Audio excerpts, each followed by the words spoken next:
Je suis aujourd'hui en compagnie de Mélissa, qui revient, très récemment de Bali, qui va nous parler de son histoire. Mélissa, on va parler de rêve évidemment, on va, rêver en grand parce que, la vie est courte et elle est tellement précieuse que ce serait dommage de pas l'explorer, de pas l'expérimenter au maximum.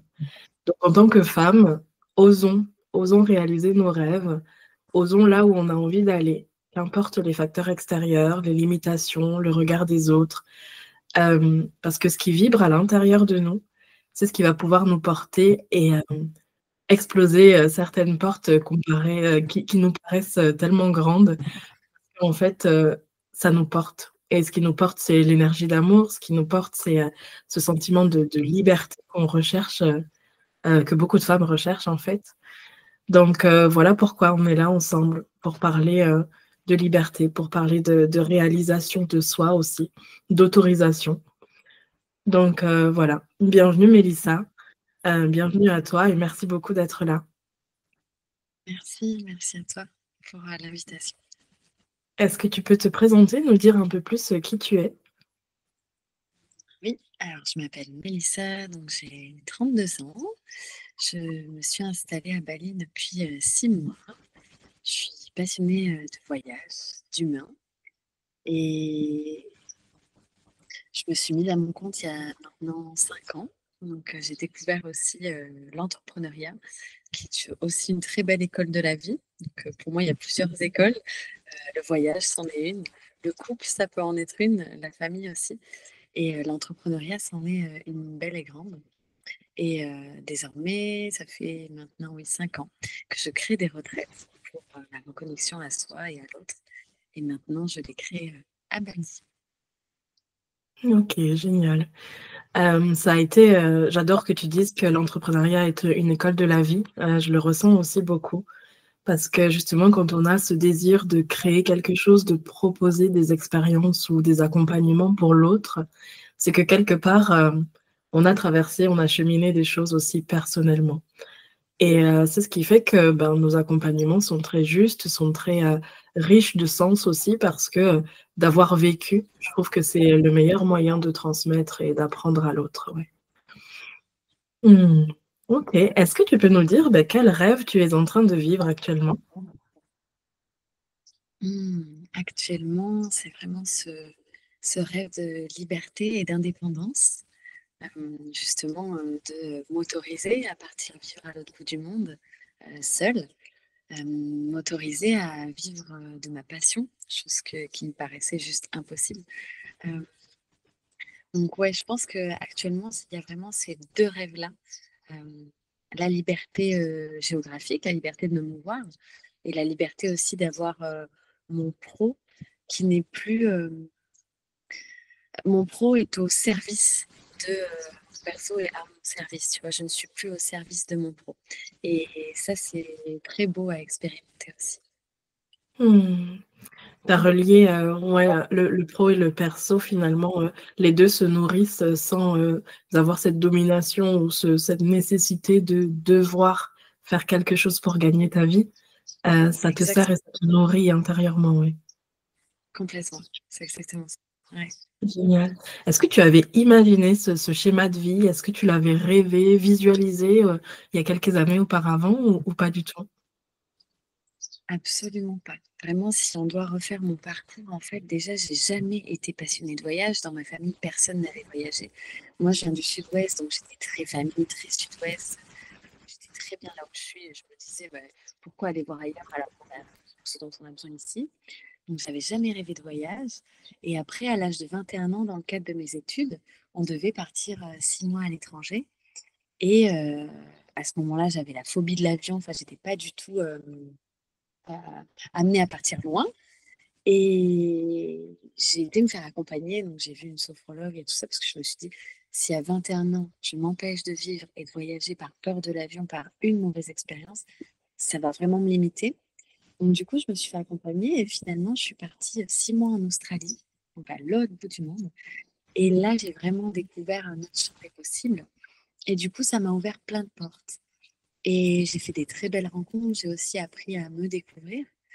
Et à mon retour, je savais que je voulais continuer de voyager, mais j'avais fait un prêt étudiant pour payer mes études. Je voulais aller au bout de mon master. Donc, je suis rentrée, j'ai été au bout. Mais après, dès que j'ai terminé, je suis partie travailler en Suisse. Et là, j'ai mis de l'argent de côté pour rembourser mon prêt étudiant et pour partir. Et j'ai pris un aller simple pour l'Argentine. Je ne savais pas combien de temps j'allais rester. Et finalement, je suis restée 1 an et demi là-bas en stop, en sac à dos et en solo. Et là, pareil, très beaux apprentissages, une quête personnelle finalement. Mais donc le voyage, ça faisait pas du tout partie de mon chemin. L'entrepreneuriat, pas du tout non plus, parce que dans ma famille, personne n'entreprend.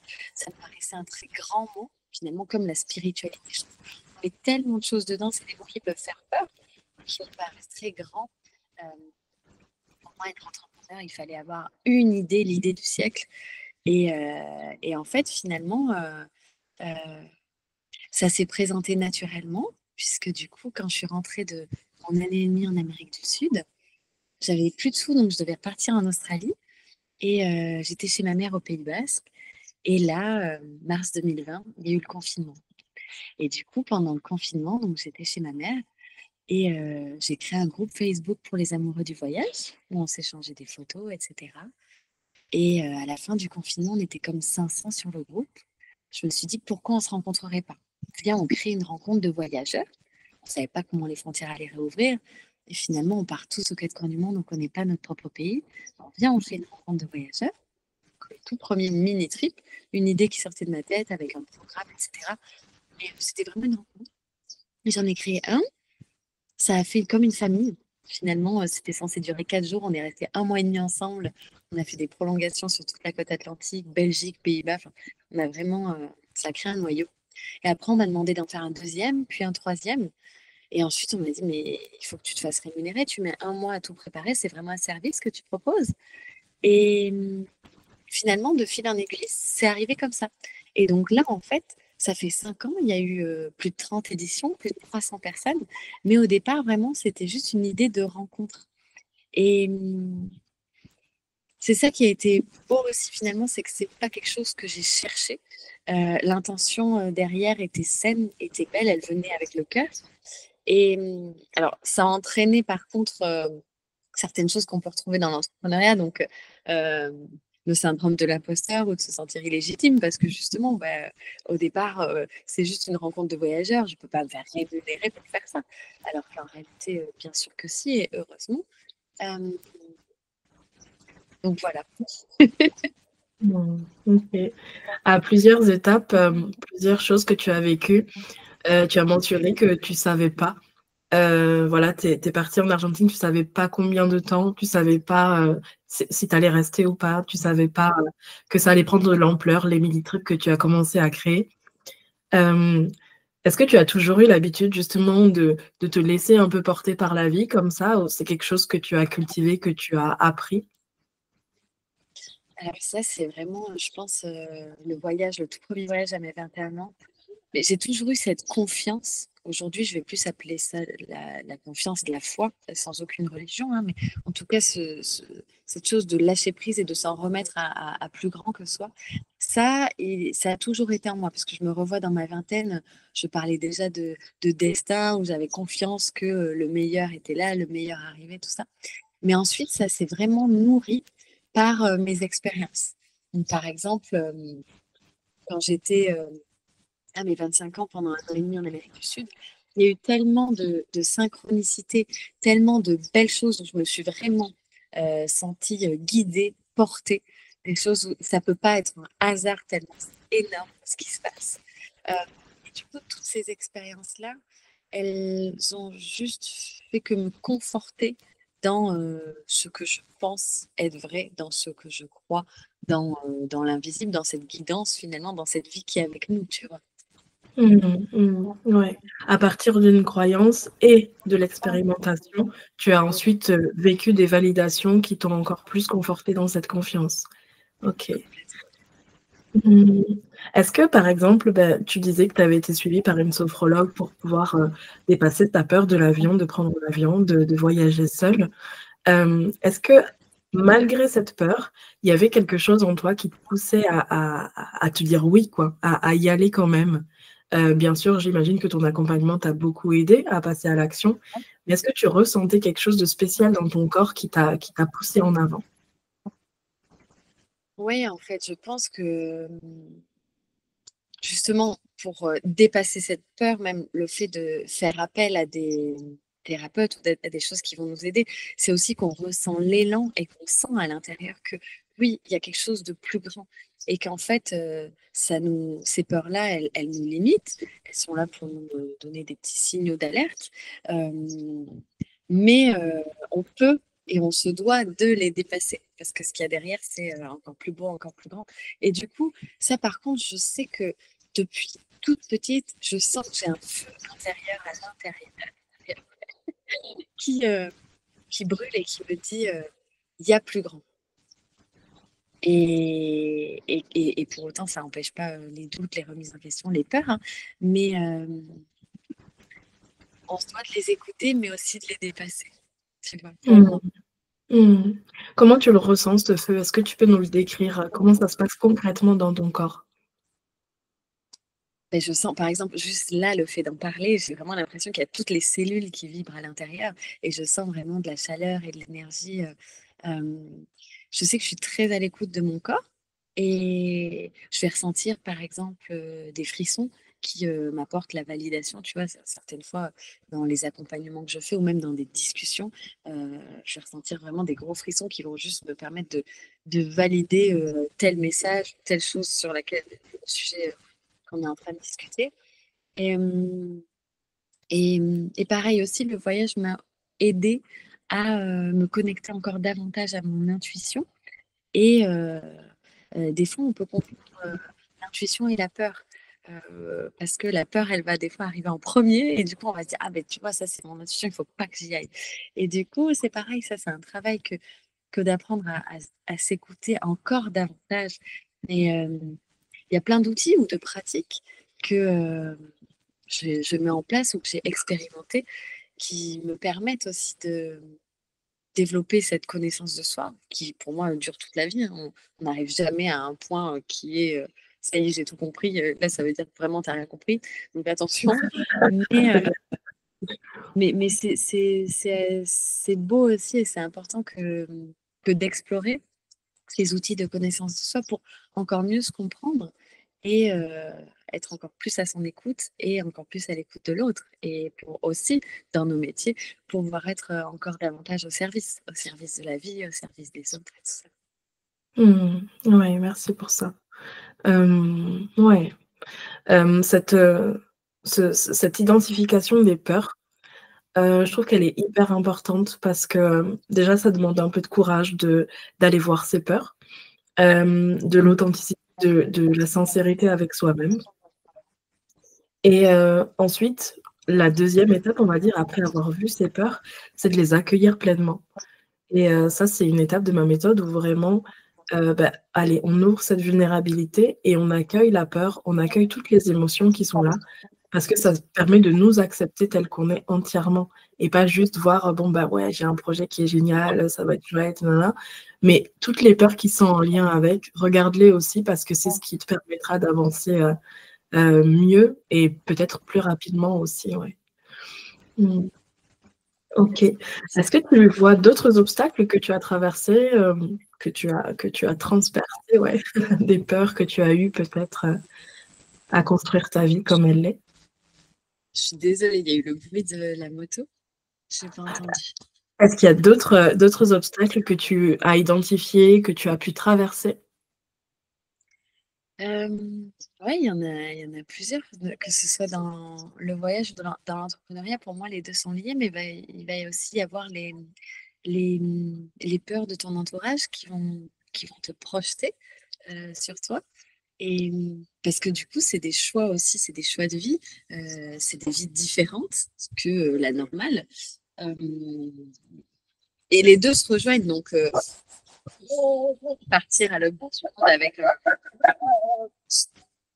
partir à l'autre bout du monde avec un sac à dos sans date de retour ou quitter ton travail, ta sécurité et te lancer à ton compte, les deux peuvent paraître risqués. parce que c'est des choix justement de vie différents. Alors certes, il y a un facteur risque, mais dans toute vie, il y en a. Donc justement, c'est beau de le prendre. Et du coup, à ce moment-là, déjà, soi-même de s'écouter et de se faire confiance pour faire ce choix-là, mais aussi assumer ce choix par rapport à notre entourage ou nos proches. Ça peut être aussi une autre étape parce que à ce moment-là, même si nous, on a fait ce pas, il va y avoir les autres qui vont nous remettre. Mais est-ce que tu es sûr? Mais tu te rends compte? Mais et si ça marche pas? Et si, et si, et si? Tu vois, là, ça me remet des questions aussi. Mais du coup, ça, par exemple, ça peut être des facteurs qui vont te limiter ou en tout cas qui vont te faire te poser des questions. Et en même temps, au départ, ça part de quelque chose qui est beau, c'est l'amour. Donc, ils vont tellement t'aimer qu'ils vont vouloir ton bonheur et du coup, ils vont avoir peur pour toi. Mais ouais, ça fait aussi partie des choses qu'il faut écouter, mais sans écouter, tu vois, ou en tout cas, il ne faut pas que ça vienne trop perturber notre décision et notre stabilité. Et justement, comment on fait pour renforcer cette stabilité, pour garder cette confiance dans ce qu'on a ressenti à la base, dans ce premier élan intérieur, pour éviter de trembler à l'intérieur, d'être ébranlé par le regard ou les avis des autres? Ouais. Ouais. Pour moi, il va y avoir plusieurs outils que j'utilise personnellement. Ça va être beaucoup l'écriture. Justement, en fait, écrire régulièrement pour te reconnecter justement à ce feu intérieur, à ce qui t'anime. Le pourquoi, en fait. Pourquoi est-ce que je fais ça? Quelle est ton intention derrière? Et le fait de s'y reconnecter régulièrement, ça fait que malgré toutes les vagues ou malgré tout ce que tu vas pouvoir entendre, finalement, ça va juste se glisser parce que tu es complètement ancré dans ton pourquoi, dans ton intention et dans ton objectif derrière tout ça. Donc, ça va te maintenir finalement, tu vois. Et parce que à part toi, il n'y a personne qui va savoir mieux que toi ce pourquoi tu es fait et ce qui t'anime vraiment. Alors, bien sûr qu'on a besoin et que c'est important d'avoir soit un entourage, soit des mentors qui vont nous permettre de nous élever et à certains moments, quand on doute, de pouvoir nous tirer vers le haut et nous rappeler qui nous sommes ou pourquoi on fait ça. Bien sûr que eux sont là et sont importants, mais tu seras aussi toujours le seul ou la seule personne à savoir mieux que quiconque qui tu es et ce que tu es prêt à délivrer au monde. Tout à fait, ouais. Ce grand pourquoi, je suis pas la seule à Ouais, en avoir parlé, on mesure en fait son importance, hein, parce que vraiment dans les moments où, c'est compliqué, ben, se relier à son pourquoi, ça donne du sens à toutes les actions qu'on va mener, la direction, les choix qu'on va prendre et ouais, c'est bien aussi que tu dises que justement, on peut utiliser des personnes pour se faire accompagner, pour se tirer vers le haut, mais en fait, malgré tous les accompagnements et avec tout l'entourage qu'on peut avoir, pour justement les ressentir dans le corps, comme on disait tout à l'heure, c'est que ça vient vraiment de notre profondeur. Ça vient vraiment de nous et même si on peut comprendre des choses avec le mental, voilà, des choses qu'on peut entendre à droite, à gauche et cetera. Comprendre et ressentir, c'est très différent et donc même parfois, ça peut mettre plusieurs mois, plusieurs années avant de vraiment incarner certaines choses parce que, lorsque tu as compris quelque chose, mais que tu l'as pas encore vécu, c'est là qu'en fait, ça reste un peu éloigné à toi. Alors que finalement, quand tu l'as compris et puis que ça vient dans l'expérimentation, dans une histoire vécue, quelque chose qui vient te percuter en fait dans la réalité, ben, c'est génial en fait de se dire: «J'avais compris il y a plusieurs mois, plusieurs années, mais maintenant je le vis» et là, c'est beaucoup plus fort, beaucoup plus profond parce que, c'est dans le corps, voilà, c'est là l'importance du corps, je trouve. complètement. OK. Mmh. Est-ce que tu aurais d'autres conseils à donner à des femmes qui, peut-être comme toi, ont ce goût du voyage, mais qui ont pas encore osé? à partir, partir seule, par exemple, ou faire une expérience un peu extraordinaire comme ça. Qu'est-ce que tu pourrais conseiller, voilà, à ces femmes pour qu'elles y aillent? Mmh. Pour moi, c'est simplement d'oser y aller parce que on n'a rien à perdre finalement. Dans tous les cas, pour l'exemple du voyage, euh, s'il arrive quoi que ce soit, ou si demain tu as envie de rentrer, en moins de 24 heures, tu sais que tu peux être chez toi. Donc, quel est le risque à partir, à part te découvrir, découvrir le monde et ouvrir des portes. Moi, il y a quelque chose dont j'ai toujours eu peur, c'est ce terme de se réveiller un jour et d'avoir peur d'être passé à côté de sa vie. Je trouve ça terrible comme expression, tu vois. Oh ouais. Et c'est affreux. Et il y a beaucoup de personnes à qui ça arrive, tu vois. Et du coup, pour moi, c'est déjà tant que tu n'as pas essayé, tu ne sais pas. Ensuite, on aura toujours des bonnes excuses. Il y aura toujours l'anniversaire d'un tel, il y aura toujours le mariage d'un tel, il y aura toujours, là encore, la dernière fois, j'ai rencontré quelqu'un qui me disait, oui, mais là, en fait, je vais percevoir mon 13e mois et après, il y aura ça. Il y a toujours quelque chose. Et justement, en fait, choisir, c'est renoncer. Donc, on sait qu'en faisant ce choix-là, il va y avoir certains sacrifices. Donc, oui, peut-être que tu ne seras pas à tous les anniversaires. Et oui, peut-être que tu n'auras pas ton 13e mois, mais tu te seras écouté. Et ça, c'est beaucoup plus gratifiant que tout le reste. Donc, pour moi, c'est simplement de reprendre son plein pouvoir, justement, se rappeler qu'on est le créateur et le maître de notre propre vie, qu'on est la seule personne à savoir et à ressentir ce qui est juste et ce qu'on a envie et ce qu'on mérite de vivre.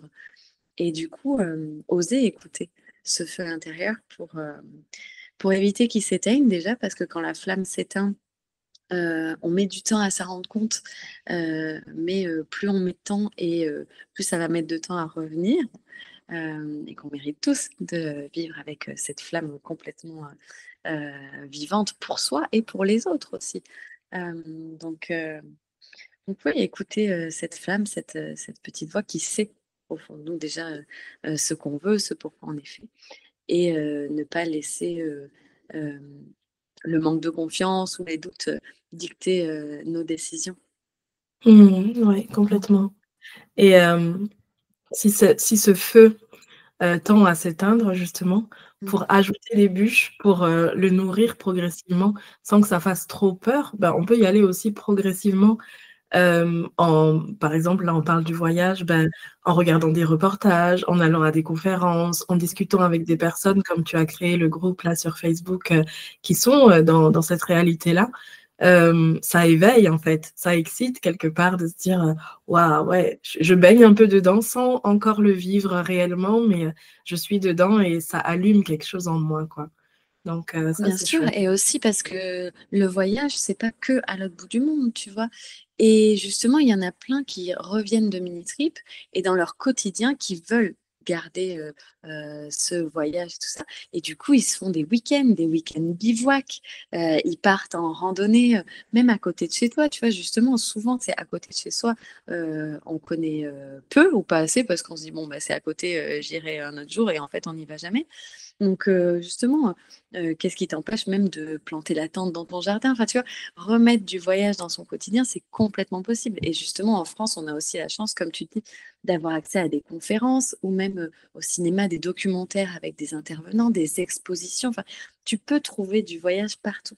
Et justement, ça peut être des premiers pas. Bien sûr que rien n'enlève la magie et la beauté du voyage à l'autre bout du monde, c'est certain. Mais tu peux aussi le retrouver ici et justement y aller progressivement. Le but, c'est pas de se mettre en insécurité, c'est pareil. Euh, Même en partant en voyage, c'est quand même quelque chose à préparer un petit peu, même si pas trop, parce que pour moi, justement, de tout préparer, ça enlève la magie de la vie et le lâcher prise. Donc du coup, il n'y a plus d'espace pour ça. J'en ai rencontré qui partaient pour un an et qui avaient booké toute leur nuit pour un an. Tout leur... Ça, c'est pas possible. Et justement, au bout de 2 mois de voyage, en fait, ils ont annulé toute leur résa et ils se laissaient porter par la vie et le voyage. Sinon, tu perds de la magie. Mais donc, c'est cet équilibre entre les deux et en même temps, ne pas tomber trop dans le pas préparé, parce qu'un voyage, ça se prépare, et aussi que le but, c'est pas de se mettre en insécurité, même financière, parce que sinon, tu vas mal le vivre. Si tous les jours, tu dois te dire, moi, par exemple, ça m'arrive encore aujourd'hui pour des personnes qui veulent s'offrir une retraite, ça a un coût, et justement, moi, mon objectif, c'est pas que tu te mettes en insécurité financière, c'est-à-dire que si tu ressens l'appel et que c'est possible pour toi, même si ça vient un peu t'activer, mais que c'est possible, go, fonce. Ne laisse pas tes peurs t'empêcher de vivre ce que tu dois vivre. Par contre, si ça te met vraiment dans la merde et que tu sais qu'aujourd'hui, tu n'es pas capable de te l'offrir, mais c'est juste ton ego qui te dit, ouais, mais non, mais il faut que j'y aille. Là, non, parce que l'intention, elle n'est pas OK. Peut-être qu'il va falloir attendre 6 mois, et dans 6 mois, tu pourras te l'offrir en te sentant à l'aise avec cette décision, tu vois. Donc, Mmh. c'est trouver aussi, cette balance entre les deux, mais qui est importante, parce que sinon, on le vit moins bien. Si on vit un voyage ou une retraite avec ce truc à l'intérieur où on n'est pas forcément à l'aise, on est un peu en insécurité, on se demande comment on va faire en rentrant à la maison, là, c'est pas bon, tu vois.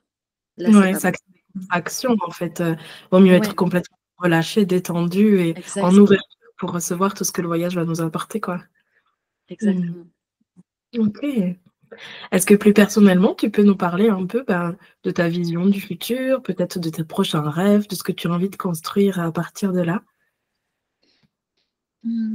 Alors du coup, donc j'ai décidé de m'installer à Bali, donc il y a 6 mois. Ça faisait un moment, hein, ça faisait, depuis, mes tout premiers voyages où je savais que, je ressentais que je voulais vivre à l'étranger, et là, j'ai vraiment ressenti, l'appel en octobre dernier, de Bali, mais je ne savais pas que j'allais m'y installer. C'était simplement, un voyage, et finalement, depuis 7 ans que je parcours le monde, c'est la première fois où vraiment je me sens chez moi, et cette sensation, elle est très belle, et elle fait beaucoup de bien, et du coup, ouais, j'ai décidé de m'y installer et donc de créer mes retraites et de les organiser à Bali.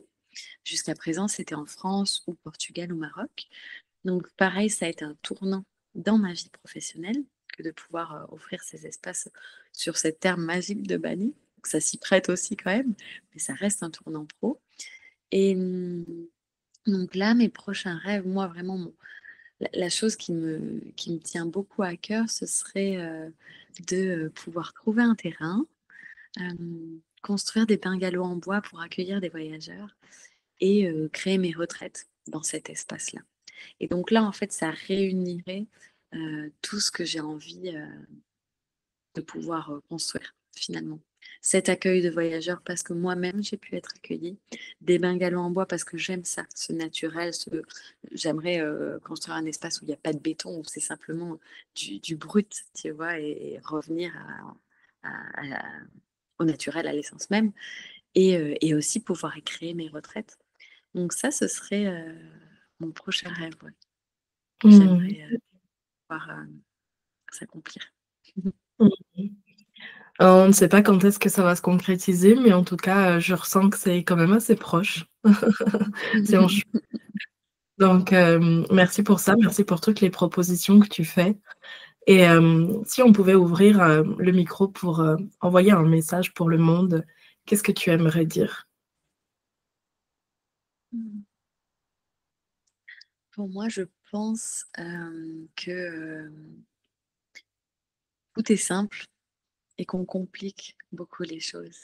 Et en fait, le but, justement, c'est simplement de revenir à l'essentiel, revenir à soi, revenir à ce qui nous anime, revenir à ce qui nous rend vivants, et finalement se débarrasser de toutes ces couches, de tous ces masques, de tout ce qu'on nous a imposé. Donc, reprogrammer son cerveau finalement pour revenir juste à la simplicité de la vie. Au départ, c'est simple, et on a juste tout compliqué.